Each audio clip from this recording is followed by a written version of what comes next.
All right, for our last video here, before cutting, that is, our last measuring video, we are just gonna make our measurements that define the mat window. Again, that's this interior open space. Because that Magic Mat calculator already determined the overlap for us, and that is considered in our overall mat calculation, this gets to be a really easy measurement. This is really the big kind of time saver, problem solver that we get out of the deal, because that's just where the math gets a little more challenging typically without the calculator. So all we have to do to find our mat border or construct our window is measure 4 inches in. That was the scale that I defined as my mat border from each side. If you decide to do a weighted bottom, this gets slightly trickier. I probably will have already talked to you about that, but come find me just to make sure that these measurements are making sense. We'll do them slightly differently if you're doing it. But if we're doing an even balance border, which again is what I recommend in general, we just have to use that mat border width that we defined and apply it to every corner. So first I'll do my mat border widths. I'll start over on this right side. I've laid down my ruler, so 4 inches occurs right at that border of the mat. Remember, this is our front of our mat board, so make sure you're working lightly. And I've just made a little tick mark. Same thing, lay it on my line.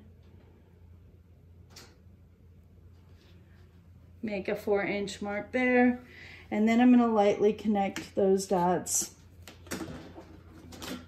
Probably smart to use your square for this. Squaring along the line, hitting both tick marks.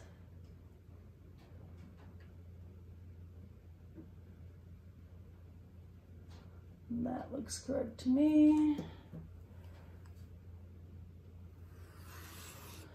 All right, so now 4-inch wide border on my right side. Do the same on the left.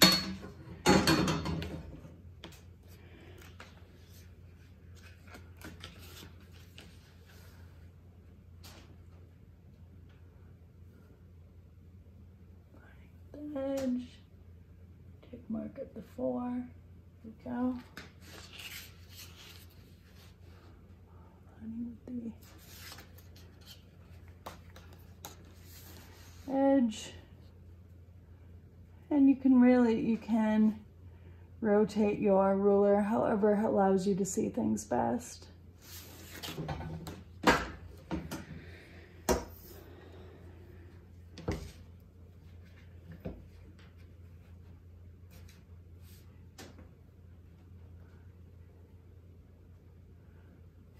Into alignment, hit both my tick marks. Okay, so left mat border, right mat border. I went all the way top to bottom just because I don't have that sort of where 4 inches is from top to bottom in my head, so I overshoot just a little bit. We'll end up with crosshairs that way. All right, next, same thing on the bottom. There, now I've lined my ruler properly. I'm going to climb 4 inches up.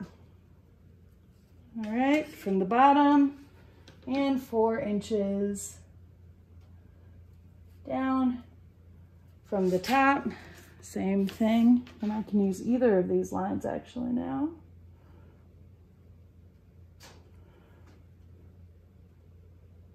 Inches from the bottom.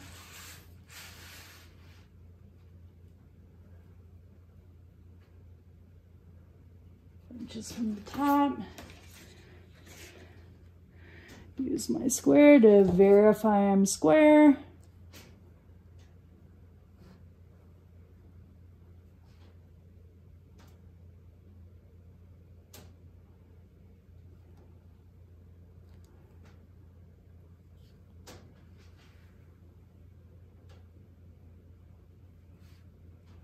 I'm hitting both marks too. Go, and I'll actually go ahead and extend that out.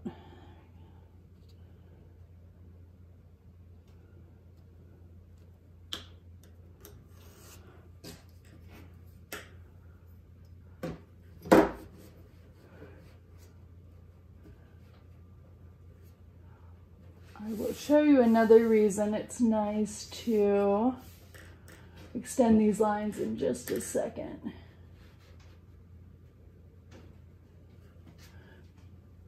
Big rule, make sure your steel rule isn't running into stuff that's going to prevent it from being square,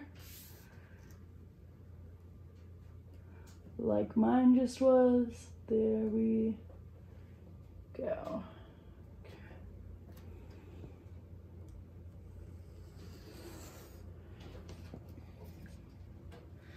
All right, and so now this area here is our window. It becomes waste, so some people make an X mark on it, but if your work is large enough, sometimes you can end up with a whole nother mat board, a usable mat board from that interior, so be good to it. Don't draw darkly all over it. You might want to clean it up. In fact, I'm pretty sure that the example boards I'm using are the kind of hole in the donut sort of window space from a previous mat I cut. All right, but this has given us the edges of our mat board as well as the window space that we will cut on the mat cutter in the next video. One thing that I did want to show you before we move too far is it can be kind of a nice trick to take your ruler and extend lines from the edges of your drawing as well before you go cut. Get the edge lines to come all the way. The tape's sort of doing the trick for me on this one, but all the way up to the edges, borders of your drawing. So then before you cut, you can hold your image up and make sure that the window size, you can see those crosshairs extending out, appear appropriate 1/4 inch inside the image size, which is what our Magic Mat calculator set out to define for us, but it verifies that you have made your measurements accurately before you cut. All right, that's all for now.